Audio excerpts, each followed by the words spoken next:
구약 여호수아 17장 14절부터 18절까지 말씀입니다.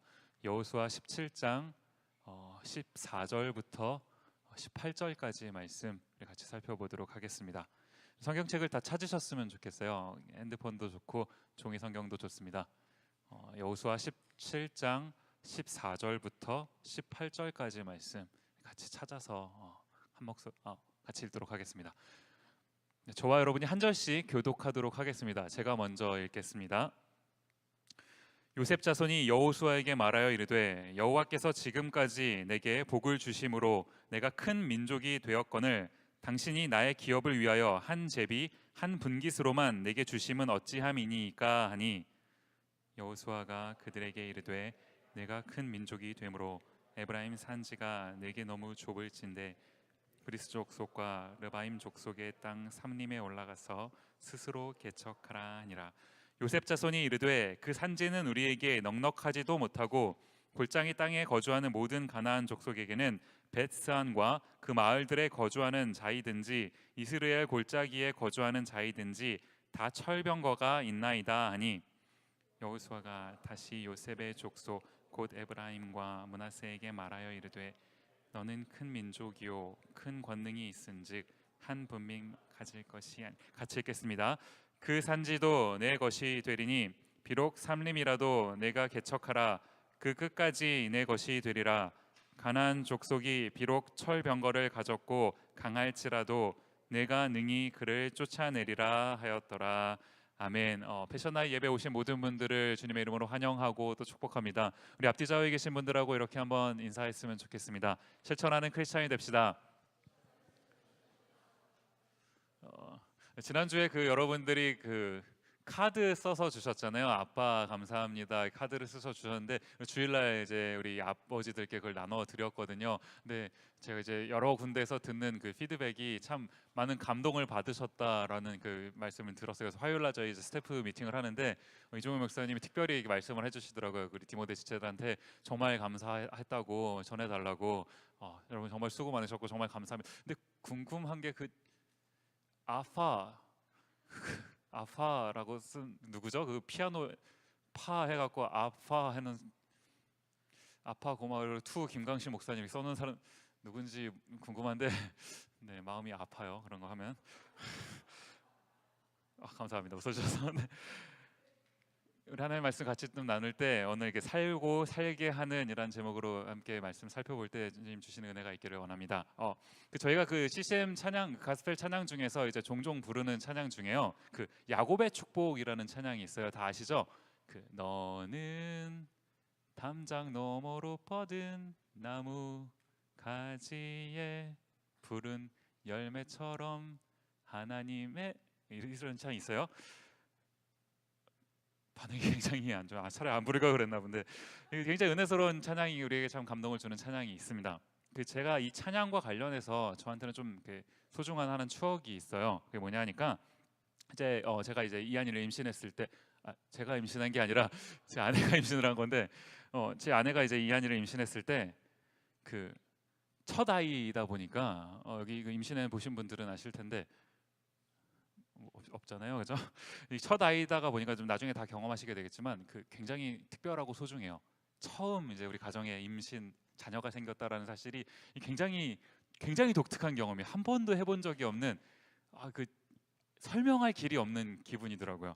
근데 이제 그때는 그냥 좋습니다. 마냥 좋아요. 이제 곧 다가올 현실이 뭔지도 모른 채 그냥 좋죠.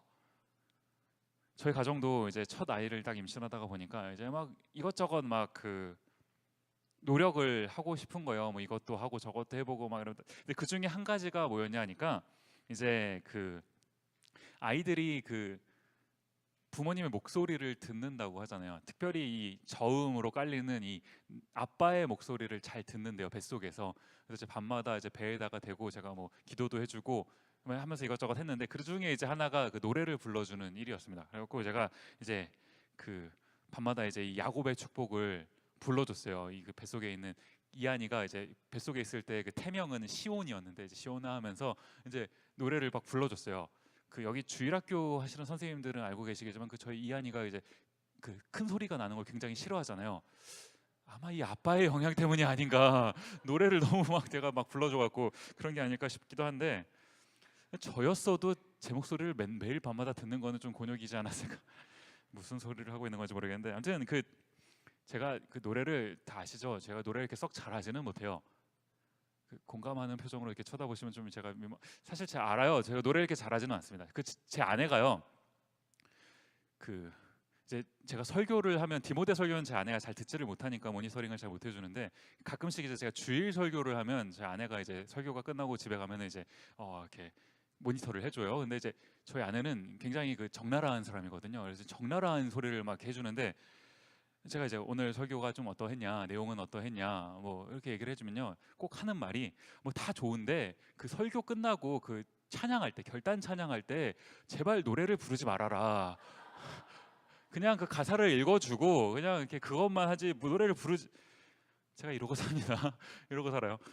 아무튼 제가 이제 노래를 이렇게 썩 잘하는 편은 아닌데, 어쨌든 그래도 아들이 임신이 됐다 보니까 이제 정말 정성스럽게 이제 노래를 불러줬어요. 첫 아이니까요. 이게 신기한 게 사람이 처음 할 때가 이렇지 나중에 또 안 그러잖아요. 둘째 때는 아니더라고요. 둘째 때는 이제 이 정도로 이제 정성스럽게 하질 않았습니다. 그 첫 아이가 누리는 축복이 있어요. 첫째이신 분들, 네, 감사하십시오, 여러분. 여러분은 특별한 존재였습니다. 여러분의 그 부모님에게 그거 꼭 기억하세요. 그렇다고 이제 그 둘째 이하들 서운해하지 마세요. 둘째는 더욱 사랑스럽습니다. 저희 집 경우만 그런 게 아니라요. 예, 그렇습니다. 네, 첫째도 둘째도 다 사랑스럽죠. 어쨌든 이제 제가 제 아내 뱃속에다가 맨날 이제 배에다 대고 불렀던 노래가 이 야곱의 축복이에요.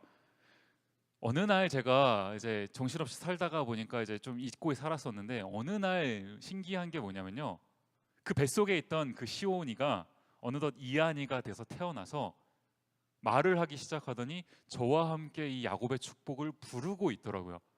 너무 신기한 거 아닙니까? 제가 뱃속에서 불러주던 그 찬양을 얘랑 저랑 같이 부르더라고요. 이게 참 신기한 것 같아요. 어쨌든 이제 우리가 이 야곱의 축복이라는 찬양을 참 좋아하고 이제 많이 부릅니다. 뭐 시마다 때마다 부르죠. 오늘 이 야곱의 축복에 관련된 이야기를 좀 우리가 함께 좀 살펴보려고 해요. 이 야곱의 축복 누가 축복한 겁니까? 야곱의 축복이니까 야곱이 축복을 했겠죠. 그럼 이 야곱이 축복을 한 건데, 이 야곱이 누구한테 축복을 한 걸까요? 혹시 아십니까? 성경을 한번 같이 찾아보시죠. 창세기 49장 22절 말씀 보시면, 요셉은 무성한 가지 곧 샘 곁에 무성한 가지라 그 가지가 담을 넘었도다. 맨 마지막 보시면 그 가지가 담을 넘었도다. 어디서 많이 본 그런 내용이죠. 담장 너머로 뻗은 나무, 그죠? 가지에 푸른 열매처럼. 자, 이 야곱의 축복은요, 그 야곱이 자기가 가졌던 12아들 중에서 이제 특별히 요셉이라고 하는 아들한테 이제 축복을 한 그런 내용이라는 겁니다. 오늘 우리가 먼저 좀 설교를 시작하면서 이 부분을 좀 기억을 했으면 좋겠어요. 야곱이 요셉한테 한 축복이다. 이 사실과 그런가 하면 또 한 가지 뭐냐 하니까, 그 가지가 담을 넘었도다. 자, 담장 너머로 뻗은 나무 가지, 그죠? 이제 이게 뭘 말하고자 하는 건지, 이제 이 부분을 우리가 한번 설교를 시작하면서 염두에 둔 채로, 기억한 채로 한번 말씀을 같이 살펴봤으면 좋겠다라는 거예요.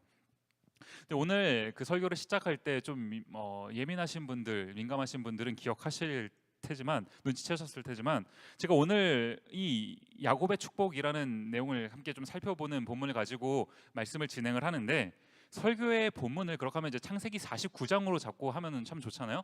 근데 제가 설교의 본문은 창세기 49장으로 선택한 것이 아니라 여호수아 17장 말씀으로 함께 살펴봤습니다. 무슨 의미가 있는 건지 오늘 이 두 본문을 같이 좀 보시면서 우리가 발견해야 될 하나님의 마음이 뭔지를 좀 살펴보는 시간을 갖고 싶은 거예요. 이 창세기 49장 이 내용을 잠시 접어둔 채로 오늘 본문인 여호수아로 가셔서요, 이제 좀 살펴보기를 원하는데, 이 여호수아 17장 본문이 이제 어떤 맥락 속에서 기록된 본문인가를 먼저 좀 보자는 겁니다. 이제 이스라엘 백성들이 그 약속의 땅 가나안이라는 곳에 들어갔어요. 이제 가서는 하나님이 그 약속해 주신 가나안 땅, 이제 그것을 다 정복하고는 이제 차지했습니다. 그렇게 하고는 이제 뭐 해야 됩니까? 이제 그 땅에 살아야 되잖아요. 이제 살면서 뭘 해야 되냐? 이제 살기 위해서 가장 먼저 한 행동들이 이제 이 땅을, 가나안 땅을 좀 나눠서 가져야 되는 겁니다. 땅을 분배해야 되는 거죠. 근데 이스라엘 백성들은 이제 그 지파가 있으니까, 그 12지파로 우리가 이제 알고 있지 않습니까? 그 12지파가 있으니까 12지파별로 이제 동네마다 구역을 정해서 땅을 배분해야 된다라는 거예요. 근데 제가 좀 살펴보고 싶은 게 뭐냐니까요. 이 성경에서 이 12, 12라고 하는 이 숫자는 의미가 있습니다. 많이 익숙하죠. 성경을 읽다 보면 12라는 숫자가 종종 등장을 하는데, 이스라엘 지파도 이제 12지파죠. 12지파. 오늘 본문에 등장하지만, 본문에 등장하지 않지만 우리가 살펴보는 맥락 가운데, 나는 그런가 하면 또 12 어디서 등장하나요? 12 어디에서 나옵니까? 예수님의 12제자, 그죠? 12제자, 이럴 때 이제 12 이런 얘기가 나와요. 이 성경에서 12, 12이라는 숫자는 이제 선택의 완전수를 의미합니다. 선택할 수 있는 가장 완전한 숫자를 의미를 해요. 그런가 하면 이제 이 12이라는 선택의 완전수가 12, 12 두 번이 곱해지면 이제 가장 완벽한 선택의 수라는 상징적인 의미입니다. 가장 완벽한 상징적인 수라는 거예요. 자, 그러면 12, 12, 12, 12는 뭐죠? 144. 그래서 우리가 그래도 고등학교를 졸업을 했으니까 이 정도는 다 알잖아요. 그래서 144. 144에다가 이 유대인들, 이 히브리인들이 생각하는 가장 충만한 숫자, 가장 충만한 숫자, 이건 1000이거든요. 1000. 그럼 144에다가 1000을 곱하면 뭡니까? 뭐죠? 어렵나요? 자, 14만 4천이 되죠. 14만 4천. 어디서 많이 들어본 숫자 아닙니까? 14만 4천. 나는 이 14만 4천 중에 한 명이다. 손 들어 보십시오. 저 말고는 없는 겁니까? 14만 4천 어디서 많이 들어봤습니까? 신천지에서 하는 소리죠. 신천지에서 14만 4천 명 중에 들어가야 된다, 이렇게 하죠. 웃기는 게 뭐냐면요, 한국에 가면 신천지라고 하는 이단이 있는데 그 14만 4천 명을 이제 모아야 14만 4천 명만이 구원을 받을 수 있다라고 얘기를 하니까 14만 4천 명을 빨리 포교를 해야 돼요. 그래서 딱 전도를 하고 했는데, 이제 재밌는 게 그 신천지의 총 합이 14만 4천 명이 넘었대요. 그럼 누구부터 잘라야 되는 겁니까? 누구부터 잘라야 되는, 그죠? 혹시 이 자리에 그 동네에서 오신 그 선교사님 혹시 계시면 빨리 회개하고 주님께로 돌아오시기를 바랍니다. 아멘. 네, 나도 모르게 아멘 하신 분들에게 우리가 좀 잘 봐야 돼요. 네.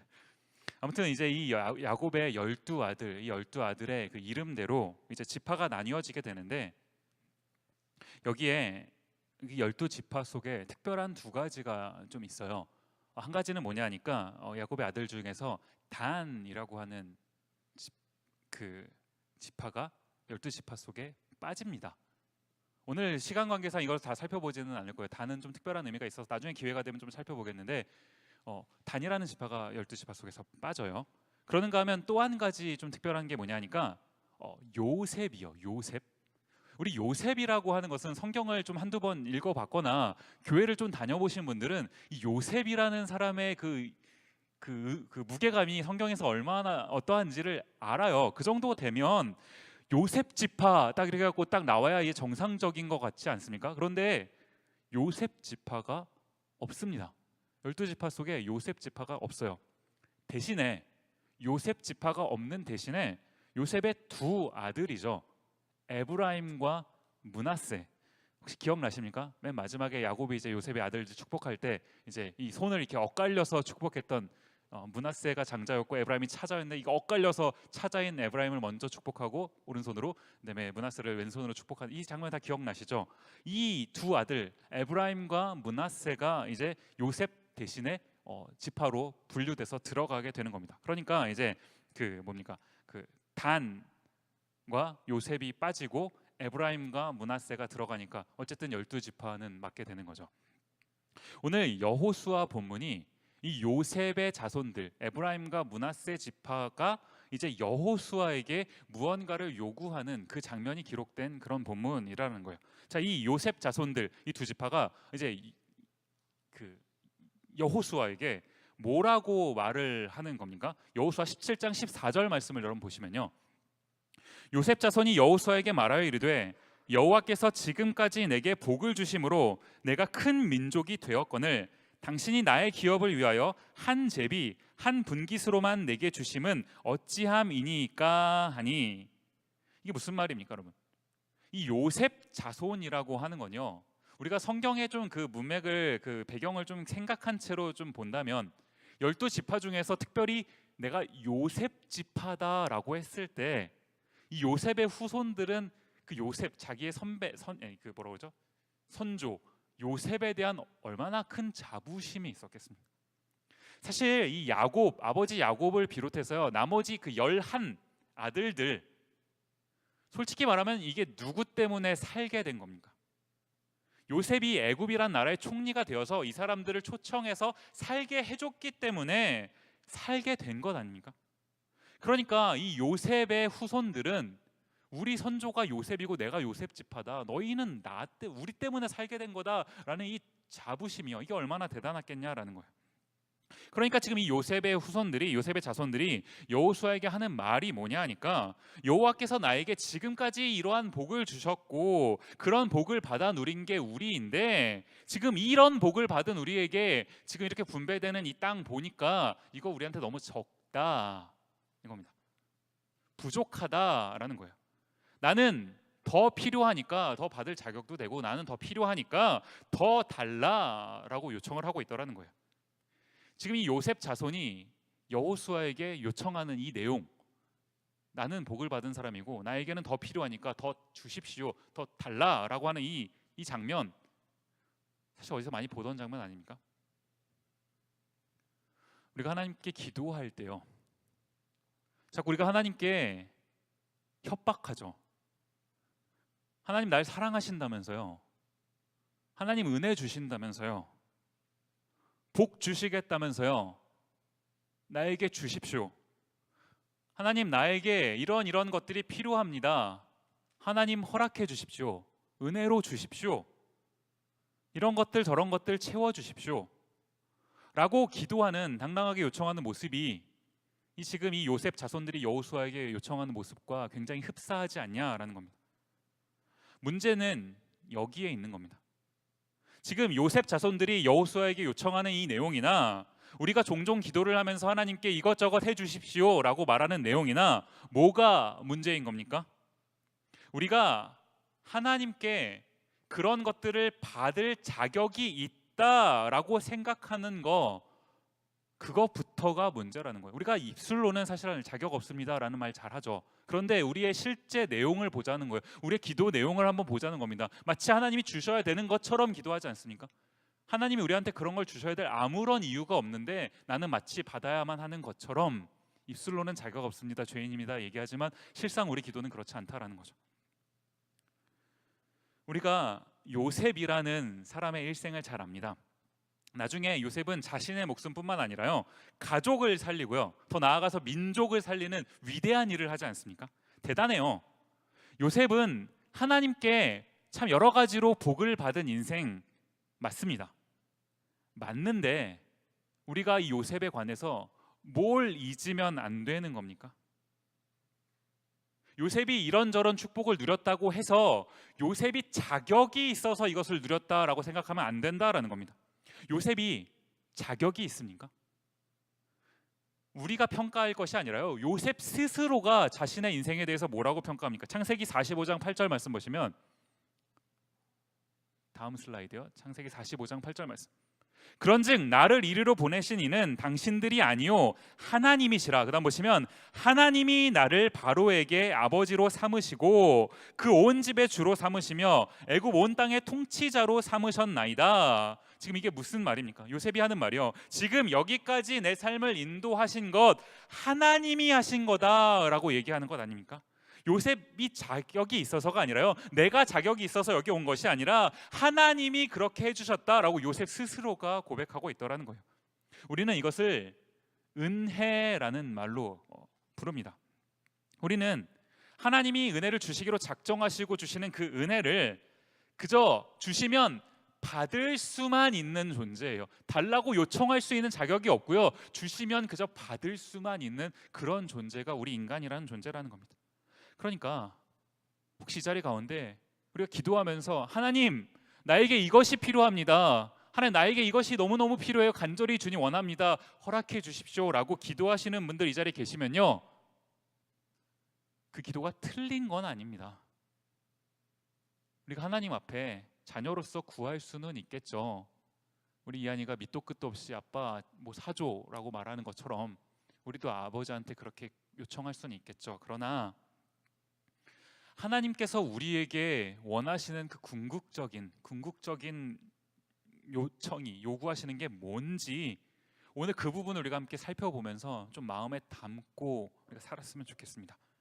자, 요셉 자손의 이 땅을 주십시오, 부족하니까 더 주십시오라고 하는 이 요셉 자손의 요구에 여호수아가 뭐라고 대답을 합니까? 여호수아 17장 15절 말씀 보시면요, 여호수아가 그들에게 이르되 너가 큰 민족이 되므로 에브라임 산지가 내게 너무 좁을진데 브리스 족속과 르바임 족속의 땅 삼림에 올라가서 스스로 개척하라 하니라. 지금 무슨 말입니까? 지금 너가 받은 그 땅이 좁거든 달라고 하지 말고 어떻게 하라는 겁니까? 맨 마지막에 보시면 스스로 개척하라. 제가 오늘 패션 나이트 그 예배를 준비하면서 어떤 본문으로 좀 말씀을 나눌까 기도하면서 이제 고민을 하고 있는데 제 머릿속에 이 17장 이 장면이요, 계속 제 머릿속에 이게 맴돌더라고요.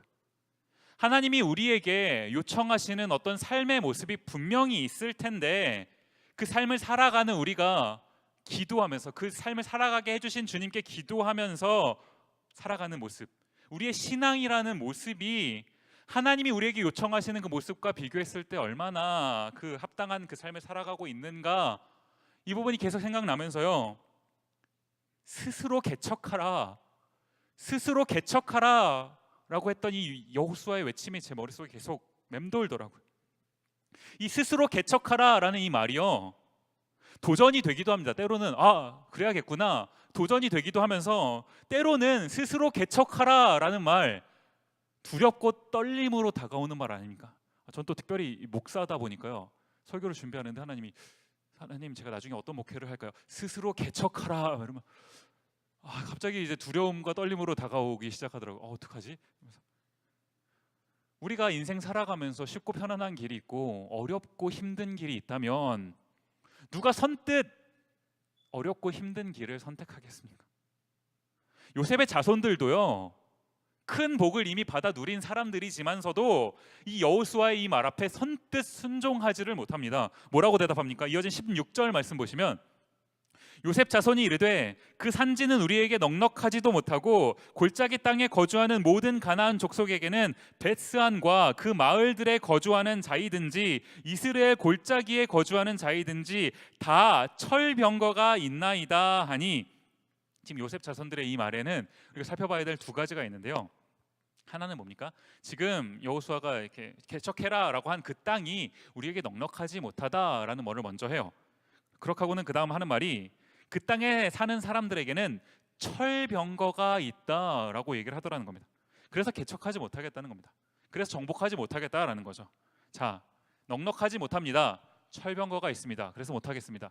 두 가지 이유를 댔는데 사실 뭐가 진짜 이유입니까? 그 땅이 넉넉하지 못한 겁니까? 그 땅에 철병거가 있기 때문인 겁니까? 철병거가 있기 때문이에요. 두려운 겁니다. 그 어떤 두려움이요, 사실 우리가 인생을 살아가다 보면은 이런 두려운 일들을 종종 만나게 되는데 그 두려운 일은 아직 우리가 경험해 보지 못한 일입니다. 그냥 그저 내 상상 속에서 이 일이 두렵다라는 거예요. 그런데 그 아직 경험해 보지 못했지만 철병거가 있다 하니까 그 두려운 철병거 때문에 못 들어가겠다라는 겁니다. 그런데 그 철병거가 있어서 못 들어가겠다라고 말하기에는 내 자신이 너무 초라해 보이고 민망해 보이니까 핑계를 하나 더 대는 거죠. 그 땅이 부족합니다. 그 땅이 부족합니다. 제가 이 요셉 자손들의 대답하는 모습을 가만히 보고 있는데요, 이게 우리 모습은 아닐까, 이게 나의 모습은 아닐까, 이런 생각이 들더라고요. 하나님이 우리를 부르신 이유가 있습니다. 우리가 요즘에 그 갈라디아서 말씀을 계속해서 묵상하고 있는데 그 복음에 대해서 우리가 살펴보고 있죠. 이 복음의 메시지가 얼마나 강력합니까? 하나님께서 이 그리스도의 십자가라는 이 엄청난 사건을 통해서 우리에게 허락하신 그 복음이요, 우리에게 이렇게까지 해서 복음을 주셨다면, 그렇게까지 해서 우리를 살게끔 하셨다면, 우리가 살아가는 이 삶에는 분명한 이유가 있는 겁니다.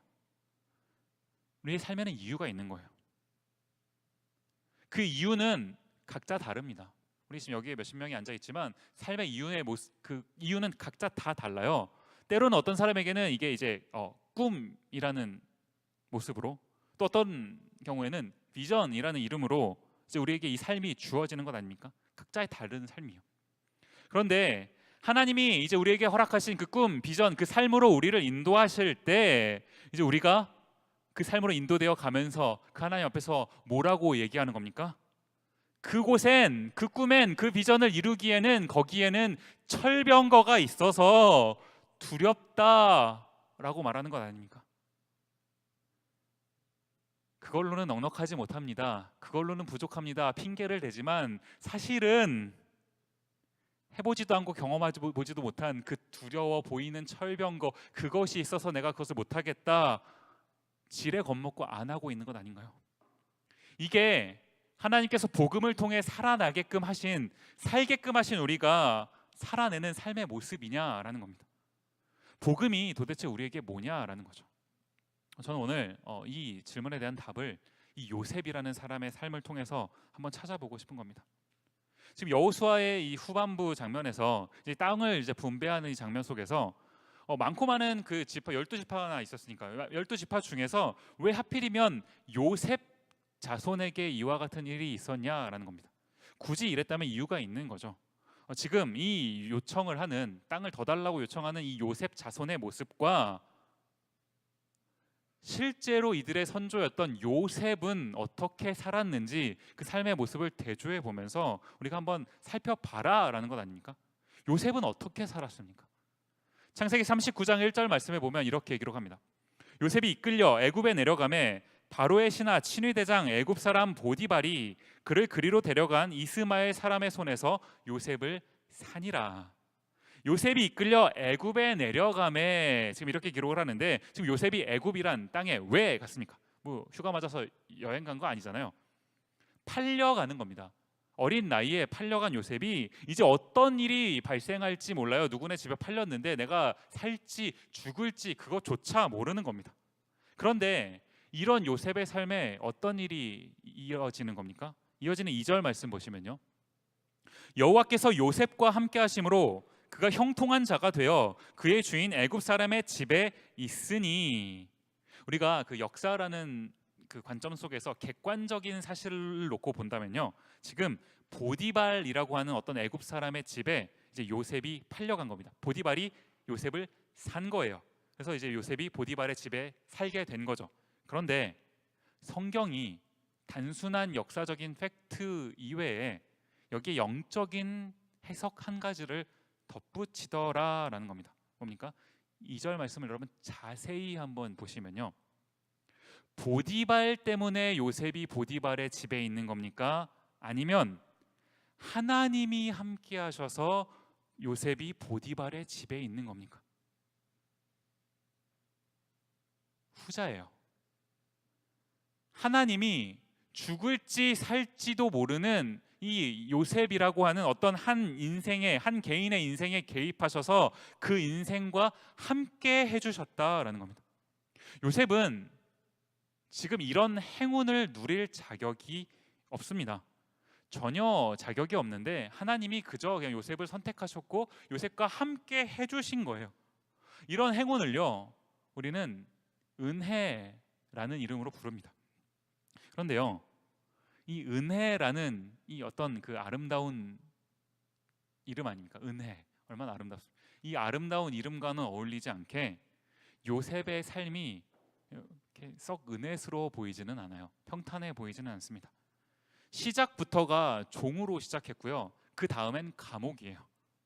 우리가 뭐 요셉의 일생을 오늘 이 짧은 설교 시간 동안 다 살펴보기는 어렵지만, 우리가 요셉 이야기를 쭉 살펴보면서 깨닫게 되는 거 뭡니까? 먼저는 요셉의 삶의 처음부터 끝까지 분명히 하나님이 요셉과 함께 해주셨어요. 이거 사실입니다. 팩트예요. 그러나 우리가 또 한 가지 잊지 말아야 될 것이 뭐냐 하니까, 요셉은 자신이 겪게 되는 자신에게 처한 어떤 상황 속에서도 그 삶에서 좌절하지 않고 그 삶을 개척해 나갔다라는 겁니다. 보디발 장군의 집에서 살 때도 그랬고요. 감옥에 들어갔을 때도 그랬습니다.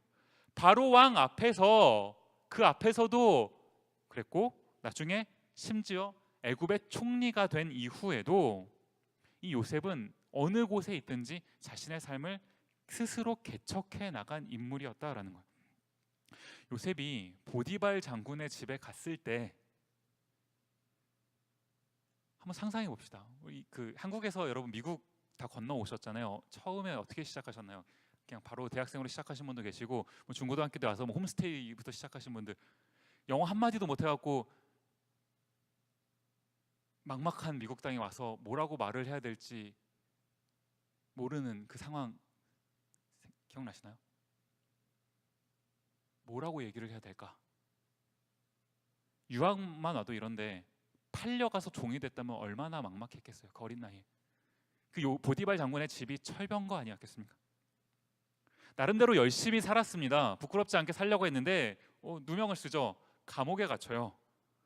기가 막힌 것 아닙니까? 그 감옥에 갔을 때 철병거 아니었을까요? 감옥의 삶이. 어떻게 하다가 총리가 됐습니다. 총리가 됐는데 성경이 모든 걸 다 기록하고 있지 않아서 그렇지 한번 상상해 보자라는 거예요. 이 종 출신의 외국인 2인자, 사람들이 이 요셉을 가만히 뒀을까요? 얼마나 막막한 일들이 많았겠습니까? 그 철병거 아니었을까요? 그런데 요셉은 그 순간순간 만나는 철병거 속에서 주저하지 않더라고요. 그 삶을 스스로 개척해 나가더라는 겁니다. 조금 더 정확하게 말하면요, 내 능력으로, 요셉의 능력으로 그 일을 한 것이 아니라 하나님이 나와 함께 해주신다라는 사실을 믿고 그것을 견뎌가더라, 개척해 나가더라라는 거예요. 그래서 요셉이 그 삶을 스스로 개척해서 결국에 이뤄낸 게 뭡니까? 총리가 된 건가요? 더욱 유능한 인물이 된 겁니까? 그게 요셉의 삶의 최종 목표였고 요셉의 삶의 자랑거리였을까요?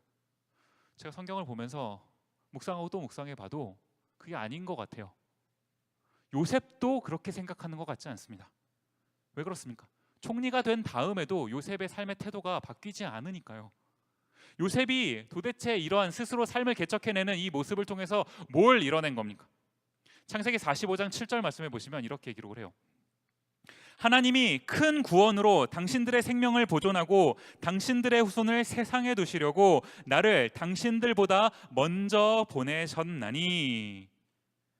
하나님이 요셉이라는 한 인물을 선택하셔서 이루신 게 뭡니까? 작게는 요셉이라고 하는 한 인물을 구원해 내셨어요. 구하셨습니다.